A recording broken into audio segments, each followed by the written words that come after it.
If you're like me and you garden in a small space, you know how much decision fatigue goes into trying to decide the best varieties to grow in your garden. As a small space gardener, I'm always looking for varieties that are compact, bloom in multiple seasons, and really do justice for the space they take up, because we know that we need plants that work in the garden. So I'm really excited to share this plant haul, share 4 plants that I'm planting in my garden this season, why I picked them, where they're going, and of course these are all compact varieties that bloom for multiple seasons and really look good in the garden. So let's get started. These plants are from Great Garden Plants. They were sent to me for this project, and this is exactly what they look like coming right out of the box. It's absolutely incredible. This is the first time I've received 1 gallons from them. I normally order quarts because they're so easy to plant, but how gorgeous are these plants? Welcome back to my channel. My name is Michelle. I garden in Atlanta. That's a zone 7B 8A on your typical suburban lot.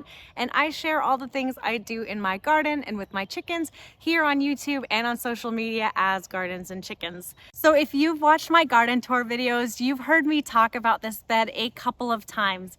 It has beautiful early spring colors thanks to the daffodils. It is gorgeous in the summer. But right now, not so much. You can see how right now there's not much going on. The daffodils have finished blooming and have already started their floppage period, which is really when you need to keep them around. You shouldn't cut them back, but they look ugly. Last year, it looked a little bit better. I had some Artemisia wormwood in here, which at least gave some foliage interest this time of year, but the polar vortex took that back down to the ground, so it's teeny tiny. I think we can all agree that this bed needs a little bit more love and color this time of year, so let me show you what I got to bring some interest now. So first up, let's talk about this beautiful rose. This is Atlas rose. Some plants you know you want to plant them because you have experience with them. Some plants you get because of FOMO, and this is an example of a FOMO plant for me because I feel like everybody's always talking about this rose. I can kind of see why. I love low maintenance shrub roses and have a couple of different varieties in my garden.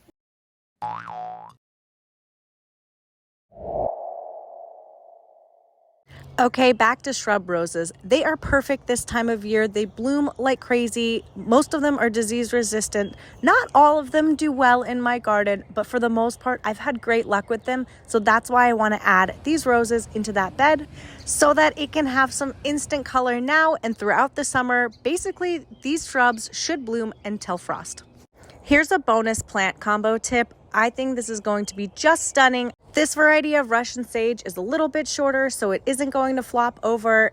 The silvery foliage is going to color contrast beautifully and be interesting even when the roses aren't in bloom, and I'm just really excited to get this in the ground.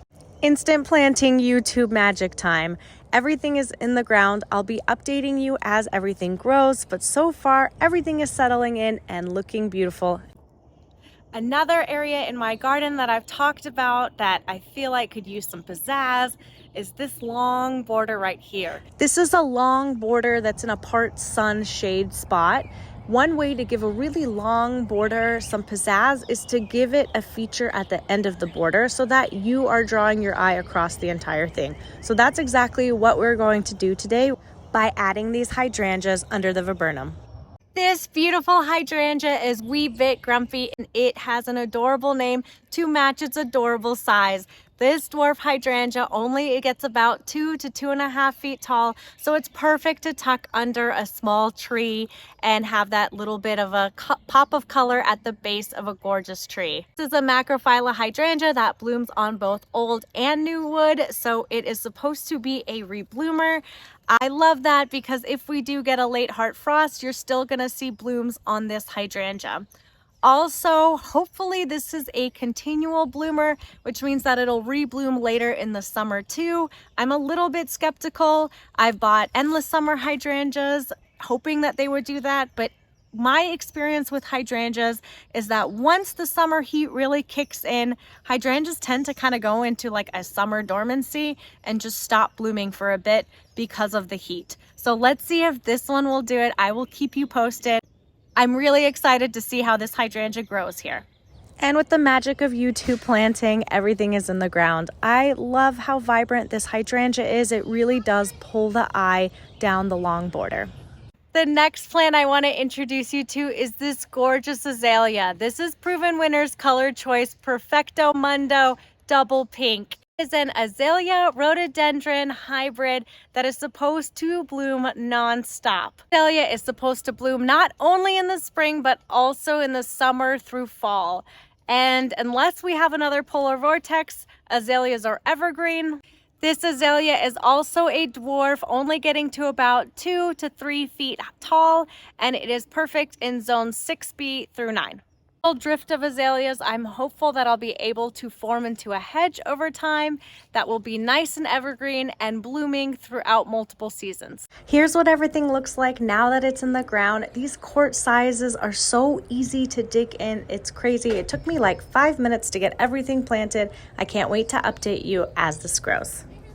I'm here with the last perennial that I wanted to talk about. I classified this in the category of almost has as much flower power as an annual. This is Cat's Pajamas Nepitas. I've had other Nepitas in the garden that haven't done as well, but this one is a true performer. A really great plant to add. It is a front of the border plant as it stays relatively short. Pretty low maintenance except for cutting back the blooms after they're done if you want more blooms, and you just kind of plant it and let it go. Okay, I need you guys to visualize a little bit with me. The plan with this bed is to add some flagstones in the middle so that we have a little bit of a walking path. On the sunnier sides are where my roses and the new Nepeta drift is going to go. And on the shadier side, under the Japanese maple, will be a hosta garden. This is, of course, the future dream because everything in the garden is a work in progress. And the plants that I have, I'm working with, and the plants that I don't have, I keep in my head as a running wish list. I don't know about you, but I love snooping around and seeing what people are buying and planting. And so I hope this was helpful. All of these plants were gifted by Great Garden Plants, but I have shopped from them so many times, it would be embarrassing if I searched my email inbox. They're my go-to online retailer for smaller size shrubs and perennials, and they've got great sales. So if you're nervous about buying plants online, they're a great one to try. I've also got a list of other retailers that I've had great experiences from buying plants online, and I've put that in my blog and I will link it down below so it's easy for you to find if you're looking for certain varieties and you can't find them locally. Anyways, I hope you're getting out there in your garden and enjoying spring, and I will see you in the next video.